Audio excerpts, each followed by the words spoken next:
Salut à tous, et bienvenue sur Graphique Info.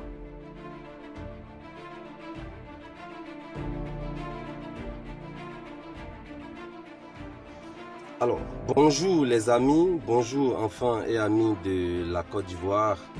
Je viens rapidement faire cette vidéo pour répondre à une préoccupation comme d'habitude.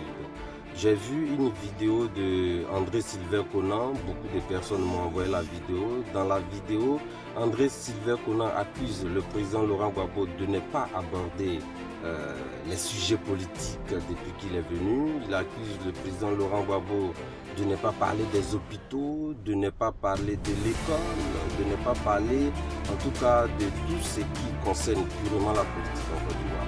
Mais je voudrais dire que ce n'est pas en 10 jours que le président Laurent Gbagbo va installer les scanners dans les hôpitaux. Ce n'est pas en 10 jours que le président Laurent Gbagbo va construire les écoles dans toute la Côte d'Ivoire. Ce n'est pas en 10 jours que le président Laurent Gbagbo va distribuer du café au lait à chaque Ivoirien, chaque matin. Ce n'est pas en 10 jours que le président Laurent Gbagbo va régler tous les problèmes de la Côte d'Ivoire. Le président Laurent Gbagbo est venu en Côte d'Ivoire. Il est revenu pour faire la politique comme il a l'habitude de le faire. Il n'est pas de passage en Côte d'Ivoire pour aborder les sujets à la hâte. Il est venu rester en Côte d'Ivoire. Il n'est pas venu pour une visite en Côte d'Ivoire pour régler tous les problèmes le même jour. Il est venu rester en Côte d'Ivoire. Alors il prend son temps pour régler tous les problèmes de la racine aux branches. Il est venu et il a un agenda. Il a un agenda de communication par lequel il va communiquer avec le peuple de Côte d'Ivoire. Le problème qu'il est en train de résoudre en ce moment, c'est un problème qui va le rattraper à tous les coups sur le chemin de son parcours politique. Donc, mieux vaut régler ce problème qui n'est pas fondamental pour les Ivoiriens, mieux vaut régler ce problème-là dès maintenant, avant d'aborder les véritables sujets pour lesquels le peuple de Côte d'Ivoire l'attend. Les véritables sujets pour lesquels le peuple de Côte d'Ivoire l'attend. Donc, le président Laurent Gbagbo, il est dans son processus, il est dans une procédure qu'il s'est donnée lui-même. Donc, il est en train de suivre ça tranquillement. Ce sont les mêmes.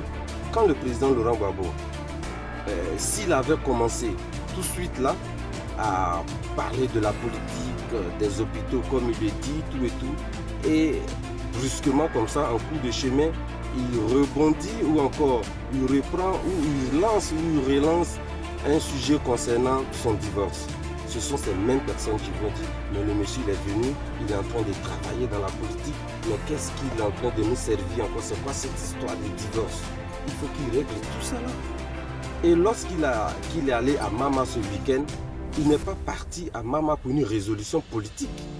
Il a dit qu'il partait sur la tombe de sa mère et que la cérémonie serait dans l'intimité familiale.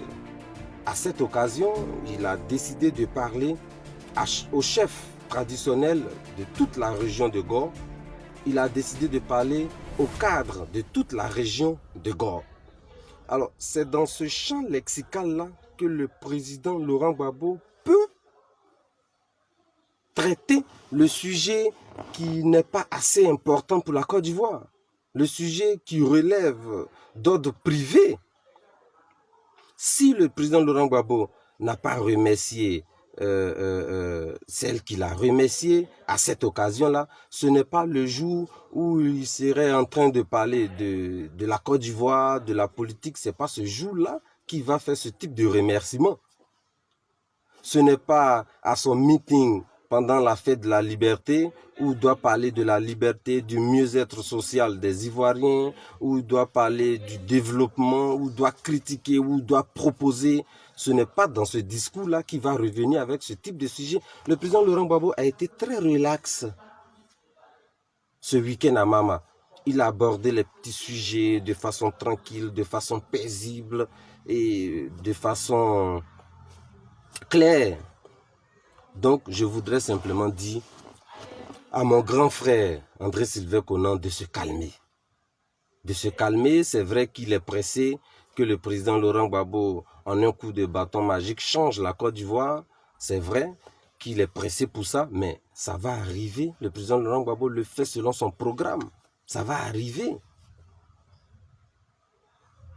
Et moi, je pense que toutes ces personnes qui sont actuellement en train de critiquer le président Laurent Gbagbo par rapport à sa sortie, à Mama, tout ça là, la façon dont ces personnes-là critiquent là montre tout de suite il s'agit de quel type de personnes. Ce sont des gens en réalité qui sont toujours prêts à rabaisser le président Laurent Gbagbo, à écorcher sa réputation. En tout cas, eux seuls savent qu'est-ce qu'ils gagneraient ou qu'est-ce qu'ils gagnent dans ça. Donc, ils attendent la moindre occasion pour donner libre cours à leurs aspirations. C'est ce qu'ils sont en train de faire. On ne peut pas demander au président Laurent Gbagbo de tout résoudre en 10 jours qu'il est arrivé. Il va par étapes. Il demande que le niveau du débat soit levé. Mais si le président Laurent Gbagbo est dans un débat avec quelqu'un, Adjami n'est pas dans un débat avec quelqu'un.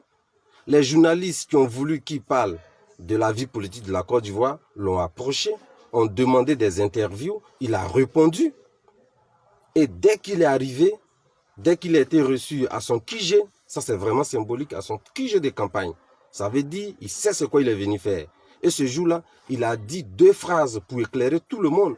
Il a dit 2 phrases qui résument ce pourquoi il est venu en Côte d'Ivoire. Il a dit « Je suis votre soldat et je suis mobilisé. Je suis votre soldat. Le soldat, il exécute les décisions, il exécute les décisions de ses patrons, de son patron. Donc, il parle au peuple, il dit au peuple qu'il est le soldat du peuple. Alors, il fera ce que le peuple va lui demander. Il fera ce que le peuple va tracer pour lui. Il est mobilisé, il a de l'énergie pour le faire, il a la force pour le faire, il a le courage pour le faire.